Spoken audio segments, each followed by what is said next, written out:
आपका स्वागत है स्टोरी यूनिवर्स में। मुंशी प्रेमचंद की कालजयी कहानी खून सफेद एक ऐसे समाज की गाथा है जहां कठिनाइयों और अभावों से जूझते हुए किसानों की जिंदगी और उनके संघर्ष की अद्भुत छवि उकेरी गई है। प्रेमचंद हिंदी साहित्य के शिखर पुरुष अपनी यथार्थवादी कहानियों के लिए प्रसिद्ध हैं। वे मानवीय संवेदनाओं और सामाजिक विषमताओं को बखूबी अपने लेखन में पिरोते थे। कहानी की शुरुआत में ही आपको ऐसे प्रश्नों के उत्तर खोजने की उत्सुकता होगी, जैसे क्या वास्तव में भूख और दरिद्रता इंसानियत को मिटा सकती है? क्या परिवार और समाज की मर्यादाओं के बीच एक किसान का जीवन सहज रह सकता है? कहानी के नायक जादूराय और देवकी की करुण गाथा, उनके बच्चे साधो की मार्मिक विछोह और फिर वर्षों बाद उसकी वापसी, यह सब आपके दिल को छू जाएंगे। क्या साधु अपने परिवार को वापस पा सकेगा या समाज की कठोर बंदिशों में फंसा रहेगा? इन सवालों के जवाब जानने के लिए आइए इस दिल को छू लेने वाली कहानी में डूब जाएं। तो चलिए शुरू करते हैं। शौम चैत का महीना था, लेकिन वे खलियान जहां अनाज की ढेरियां लगी रहती थीं, पशुओं के शरणास्थल बने हुए थे। जहां घरों से फाग और बसंत का आलाप सुनाई पड़ता, वहां आज भाग्य का रोना था। सारा चौमासा बीत गया, पानी की एक बूंद न गिरी। जेठ में एक बार मूसलाधार वृष्टि हुई थी, किसान फूले न समाये। खरीफ की फसल बो दी, लेकिन इंद्रदेव ने अपना सर्वस्व शायद एक ही बार लुटा दिया था। पौधे उगे, बढ़े और फिर सूख गए। गोचर भूमि में घास न जमी। बादल आते, घटाएं उमड़ती, ऐसा मालूम होता कि जल थल एक हो जाएगा, परंतु वे आशा की नहीं, दुह की घटाएं थीं।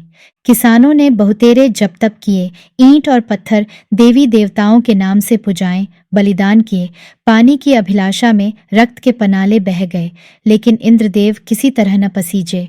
न खेतों में पौधे थे, न गोचरों में घास, न तालाबों में पानी। बड़ी मुसीबत का सामना था। जिधर देखिए धूल उड़ रही थी। दरिद्रता और क्षुधा पीड़ा के दारुण दृश्य दिखाई देते थे। लोगों ने पहले तो गहने और बर्तन गिरवी रखे और अंत में बेच डाले। फिर जानवरों की बारी आई और अब जीविका का अन्य कोई सहारा न रहा। तब जन्मभूमि पर जान देने वाले किसान बाल बच्चों को लेकर मजदूरी करने निकल पड़े। अकाल पीड़ितों की सहायता के लिए कहीं कहीं सरकार की सहायता से काम खुल गया था। बहुतेरे वहीं जाकर जमे। जहां जिसको सुभीता हुआ वह उधर ही जा निकला। संध्या का समय था। जादूराय थका मादा आकर बैठ गया और स्त्री से उदास होकर बोला, दरखास्त नामंजूर हो गई। यह कहते कहते वह आंगन में जमीन पर लेट गया। उसका मुख पीला पड़ रहा था और आंतें सिकुड़ी जा रही थीं। आज 2 दिन से उसने दाने की सूरत नहीं देखी। घर में जो कुछ विभूति थी, गहने कपड़े, बर्तन भांडे, सब पेट में समा गए। गांव का साहूकार भी पतिव्रता स्त्रियों की भांति आंखें चुराने लगा। केवल तकाबी का सहारा था, उसी के लिए दरखास्त दी थी, लेकिन आज वह भी नामंजूर हो गई। आशा का झिलमिलाता हुआ दीपक बुझ गया। देवकी ने पति को करुण दृष्टि से देखा। उसकी आंखों में आंसू उमड़ आए। पति दिन भर का थका मादा घर आया है, उसे क्या खिलाए? लज्जा के मारे वह हाथ पैर धोने के लिए पानी भी न लाई। जब हाथ पैर धोकर आशा भरी चितवन से वह उसकी ओर देखेगा, तब वह उसे क्या खाने को देगी? उसने आप कई दिन से दाने की सूरत नहीं देखी थी, लेकिन इस समय उसे जो दुख हुआ वह क्षुधातुरता के कष्ट से कई गुना अधिक था। स्त्री घर की लक्ष्मी है।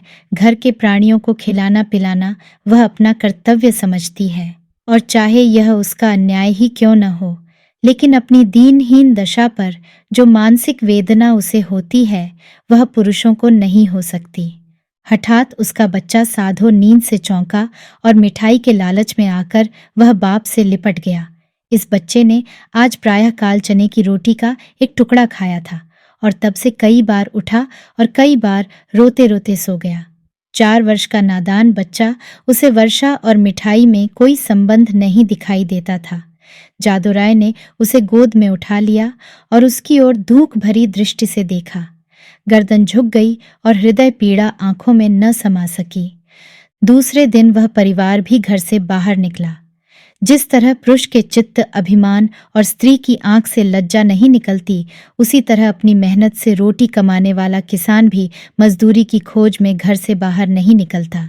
लेकिन हाँ पापी पेट, तू सब कुछ कर सकता है। मान और अभिमान, ग्लानि और लज्जा के सब चमकते हुए तारे तेरी काली घटाओं की ओट में छिप जाते हैं। प्रभात का समय था। ये दोनों विपत्ति के सताए घर से निकले। जादूराय ने लड़के को पीठ पर लिया।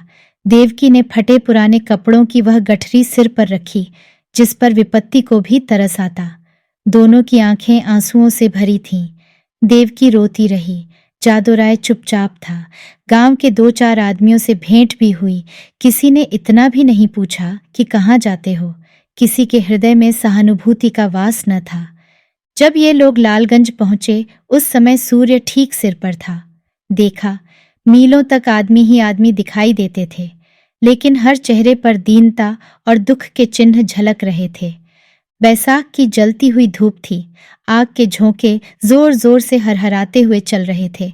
ऐसे समय में हड्डियों के अगणित ढांचे, जिनके शरीर पर किसी प्रकार का कपड़ा न था, मिट्टी खोदने में लगे हुए थे, मानो वह मरघट भूमि थी जहां मुर्दे अपने हाथों अपनी कब्र खोद रहे थे। बूढ़े और जवान, मर्द और बच्चे, सबके सब ऐसे निराश और विवश होकर काम में लगे हुए थे, मानो मृत्यु और भूख उनके सामने बैठी घूर रही है। इस आफत में न कोई किसी का मित्र था न हितू। दया, सहृदयता और प्रेम, ये सब मानवीय भाव हैं जिनका कर्ता मनुष्य है। प्रकृति ने हमको केवल एक भाव प्रदान किया है और वह स्वार्थ है। मानवीय भाव बहुधा कपटी मित्रों की भांति हमारा साथ छोड़ देते हैं, पर यह ईश्वर प्रदत्त गुण हमारा गला नहीं छोड़ता। 8 दिन बीत गए थे। संध्या समय काम समाप्त हो चुका था। डेरे से कुछ दूर आम का एक बाग था। वहीं एक पेड़ के नीचे जादूराय और देवकी बैठी हुई थी। दोनों ऐसे कृश हो रहे थे कि उनकी सूरत नहीं पहचानी जाती थी। अब वह स्वाधीन कृषक नहीं रहे। समय के हेर फेर से आज दोनों मजदूर बने बैठे हैं। जादूराय ने बच्चे को जमीन पर सुला दिया। उसे कई दिन से बुखार आ रहा है। कमल सा चेहरा मुरझा गया है। देवकी ने धीरे से हिलाकर कहा, बेटा आंखें खोलो, देखो सांझ हो गई। साधु ने आंख खोल दी। बुखार उतर गया था। बोला, क्या हम घर आ गए माँ? घर की याद आ गई। देवकी की आंखें डबडबा आईं। उसने कहा, नहीं बेटा, तुम अच्छे हो जाओगे तो घर चलेंगे। उठकर देखो कैसा अच्छा बाग है। साधु माँ के हाथों के सहारे उठा और बोला, माँ, मुझे बड़ी भूख लगी है, लेकिन तुम्हारे पास तो कुछ नहीं है। मुझे क्या खाने को दोगी? देवकी के हृदय में चोट लगी, पर धीरज धर के बोली, नहीं बेटा, तुम्हारे खाने को मेरे पास सब कुछ है। तुम्हारे दादा पानी लाते हैं तो नरम नरम रोटियां अभी बनाए देती हूँ। साधु ने माँ की गोद में सिर रख लिया और बोला, माँ, मैं न होता तो तुम्हें इतना दुख न होता। यह कहकर वह फूट फूट कर रोने लगा। यह वही बेसमझ बच्चा है जो 2 सप्ताह पहले मिठाइयों के लिए दुनिया सिर पर उठा लेता था। दुख और चिंता ने कैसा अनर्थ कर दिया है। ये विपत्ति का फल है। कितना दुखपूर्ण, कितना करुणाजनक व्यापार है। इसी बीच में कई आदमी लालटेन लिए हुए वहां आए। फिर गाड़ियां आईं। उन पर डेरे और खेमे लदे हुए थे। दम के दम यहां खेमे गड़ गए। सारे बाग में चहल पहल नजर आने लगी। देवकी रोटियां सेंक रही थी। साधु धीरे धीरे उठा और आश्चर्य से देखता हुआ एक डेरे के नजदीक जाकर खड़ा हो गया। पादरी मोहनदास खेमे से बाहर निकले तो साधु उन्हें खड़ा दिखाई दिया। उसकी सूरत पर उन्हें तरस आ गया। प्रेम की नदी उमड़ आई। बच्चे को गोद में लेकर खेमे में एक गद्देदार कोच पर बिठा दिया और तब बिस्कुट और केले खाने को दिए। लड़के ने अपनी जिंदगी में इन स्वादिष्ट चीजों को कभी न देखा था। बुखार की बेचैन करने वाली भूख अलग मार रही थी। उसने खूब मन भर खाया और तब कृतज्ञ नेत्रों से देखते हुए पादरी साहब के पास जाकर बोला, तुम हमको रोज ऐसी चीजें खिलाओगे? पादरी साहब इन भोलेपन पर मुस्करा के बोले, मेरे पास इससे भी अच्छी अच्छी चीजें हैं। इस पर साधु राय ने कहा, अब मैं रोज तुम्हारे पास आऊंगा। माँ के पास ऐसी अच्छी चीजें कहाँ, वह मुझे रोज चने की रोटियां खिलाती है। उधर देवकी ने रोटियां बनाई और साधु को पुकारने लगी। साधु ने माँ के पास जाकर कहा, मुझे साहब ने अच्छी अच्छी चीजें खाने को दी हैं। साहब बड़े अच्छे हैं। देवकी ने कहा, मैंने तुम्हारे लिए नरम नरम रोटियां बनाई हैं, आओ तुम्हें खिलाऊं।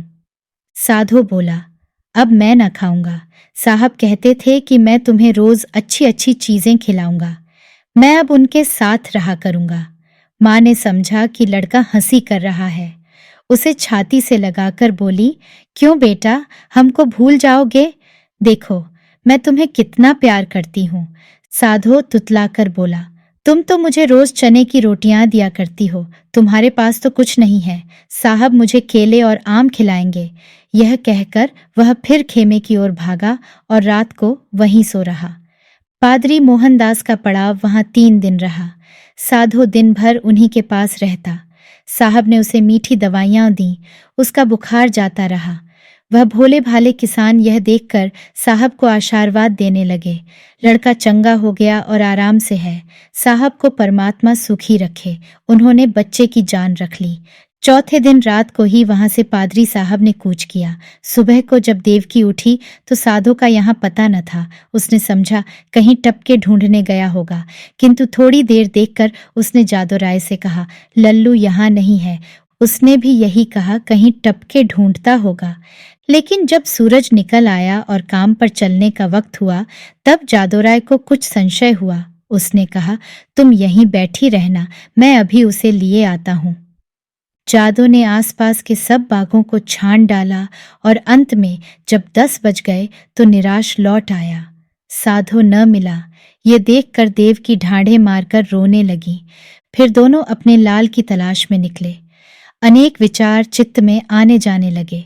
देवकी को पूरा विश्वास था कि उस साहब ने उस पर कोई मंत्र डालकर वश में कर लिया, लेकिन जादू को इस कल्पना के मान लेने में कुछ संदेह था। बच्चा इतनी दूर अनजान रास्ते पर अकेले नहीं जा सकता।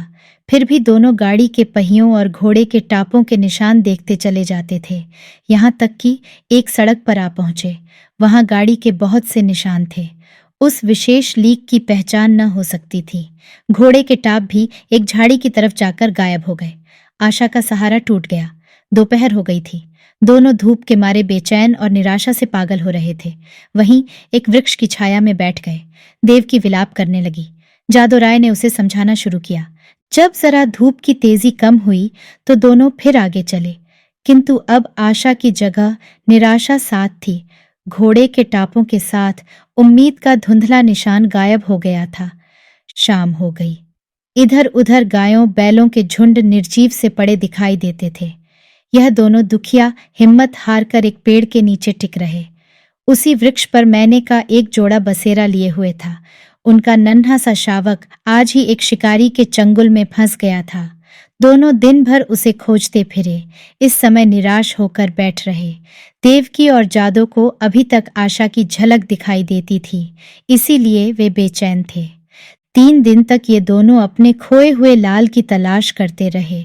दाने से भेंट नहीं, प्यास से बेचैन होते 2-4 घूंट पानी गले के नीचे उतार लेते।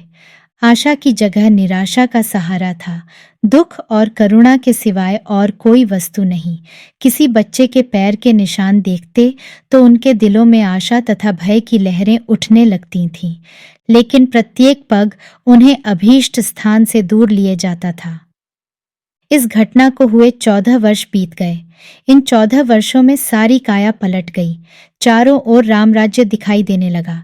इंद्रदेव ने कभी उस तरह अपनी निर्दयता न दिखाई और न जमीन ने ही। उमड़ी हुई नदियों की तरह अनाज से ढेकियां भरी चलीं। उजड़े हुए गांव बस गए। मजदूर किसान बन बैठे और किसान जायदाद का तलाश में दौड़ने लगे। वही चैत के दिन थे। खलियानों में अनाज के पहाड़ खड़े थे। भाट और भिखमंगे किसानों की बढ़ती के तराने गा रहे थे। सुनारों के दरवाजे पर सारे दिन और आधी रात तक गाहकों का जमघट लगा रहता था। दर्जी को सिर उठाने की फुर्सत न थी। इधर उधर दरवाजों पर घोड़े हिनहिना रहे थे। देवी के पुजारियों को अजीर्ण हो रहा था। जादूराय के दिन भी फिरे। घर पर छप्पर की जगह खपरैल हो गया है। दरवाजे पर अच्छे बैलों की जोड़ी बंधी हुई है। वह अब अपनी बहली पर सवार होकर बाजार जाया करता है। उसका बदन अब उतना सुडौल नहीं है। पेट पर इस सुदशा का विशेष प्रभाव पड़ा है और बाल भी सफेद हो चले हैं। देवकी की गिनती भी गांव की बूढ़ी औरतों में होने लगी है। व्यावहारिक बातों में उसकी बड़ी पूछ हुआ करती है। जब वह किसी पड़ोसिन के घर जाती है तो वहां की बहुएं भय के मारे थरथराने लगती हैं। उसके कटु वाक्य और तीव्र आलोचना की सारे गांव में ढाक बंधी हुई है।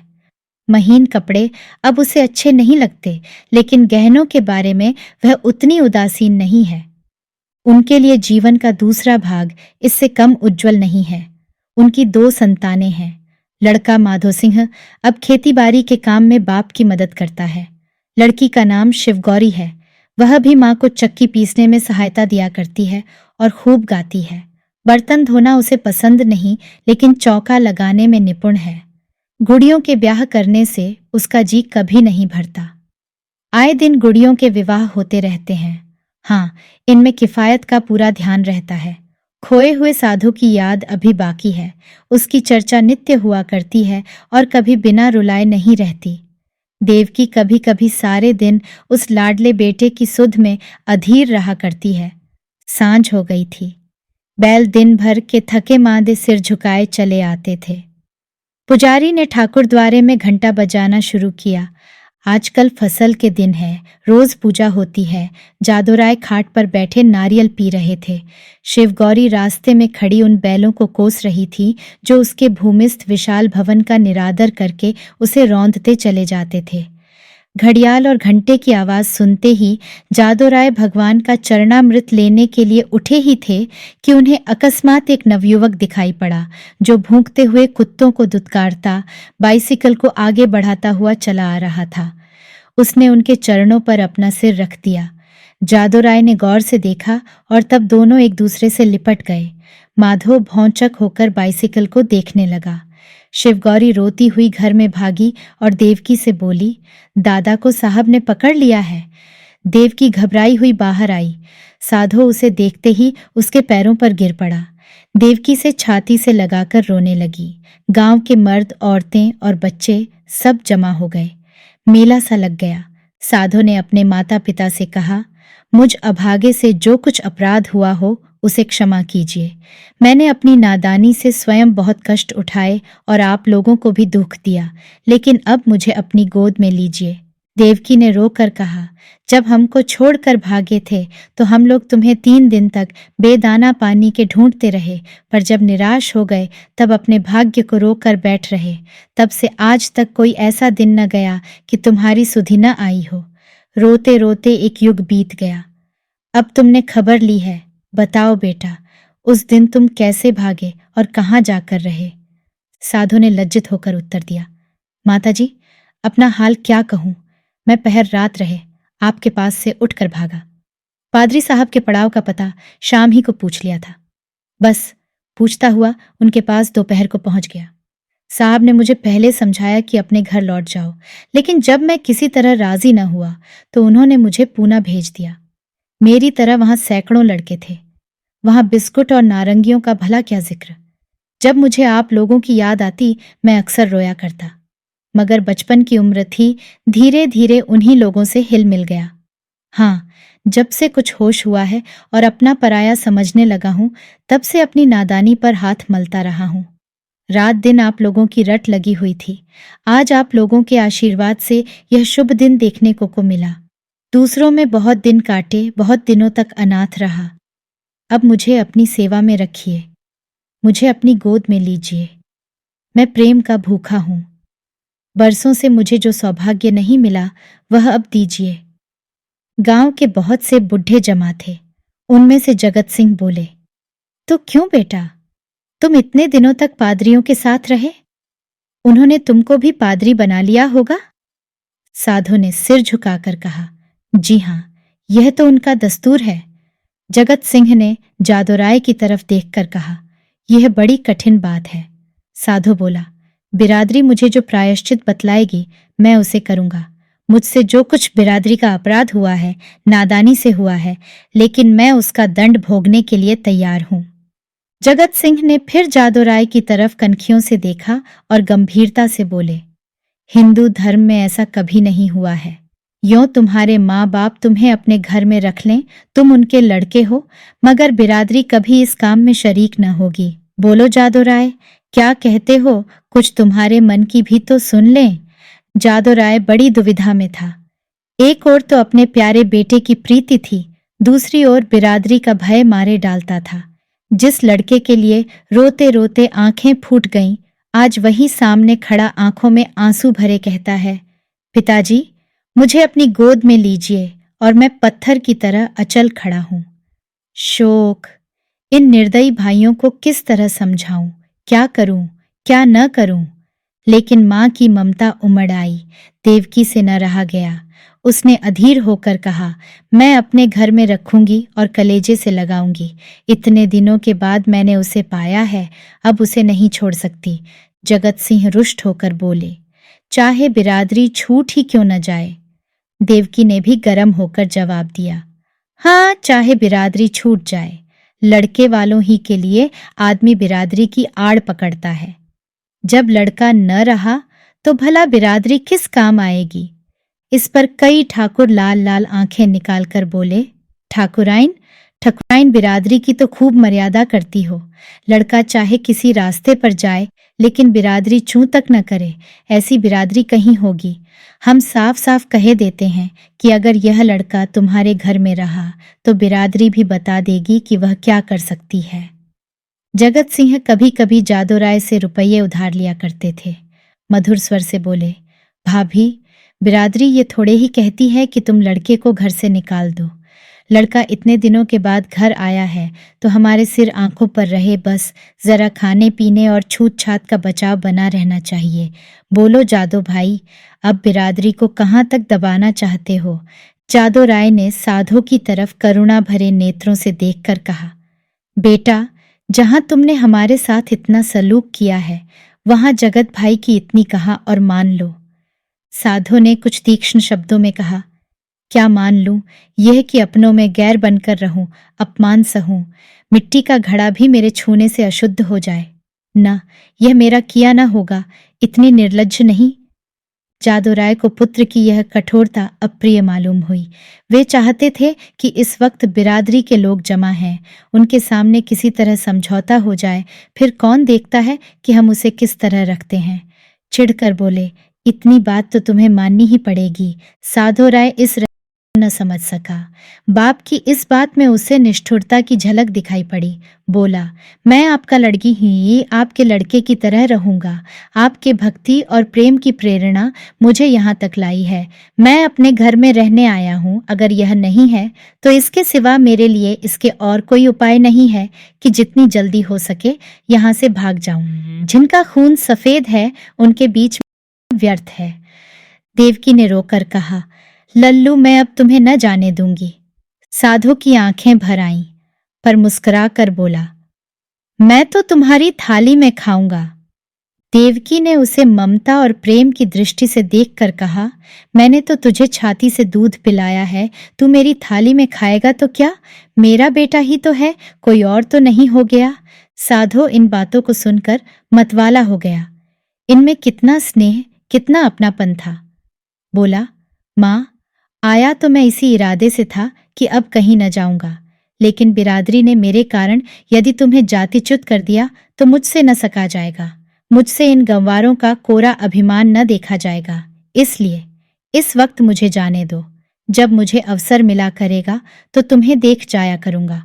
तुम्हारा प्रेम मेरे चित्त से नहीं जा सकता, लेकिन यह असंभव है कि मैं इस घर में रहूं और अलग खाना खाऊं, अलग बैठूं।